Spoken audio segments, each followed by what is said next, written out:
Kjo reformë të ketë kuptim, gjykata kushtetuese duhet ta përqendrojë punën e saj tek qytetari dhe tek digniteti i tij. Dhe ajo duhet të jetë mbrojtëse. Së pari të drejtës së pronës, sepse prona është garancia e lirisë dhe jetës private, si shumë pak vendet bllokut komunist, fatkeqësisht Shqipëria ka trashëguar nga diktatura dy plagë shumë thella. E para, një shtet zyrtarisht ateist dhe një ekonomi tërësisht kolektive. Prona është mohuar, liria është zhveshur nga çdo kuptim dhe individi fatkeqësisht është zhveshur edhe nga koncepti i pronësisë. Sot, pas 3 dekadash tranzicion, kjo plagë nuk është shëruar akoma.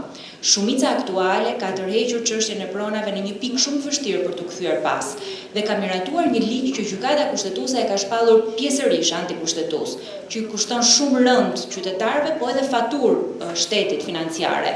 Ky ligj e ka zhvlerësuar pronën çdo ditë më shumë dhe është një hap pas për respektimin e drejtës themelore të qytetarit. Vendimet e Gjykatës Evropiane për Drejtat e Njerëzit e kanë rrëzuar këtë qasje dhe në fakt kanë vendosur një standard shumë të rëndësishëm me çështjen e Manushaqi Puto e tjerë për pagesat, po njëkohësisht edhe për vlerën që duhet të ketë kompensimi financiar në rastin e drejtës pronës.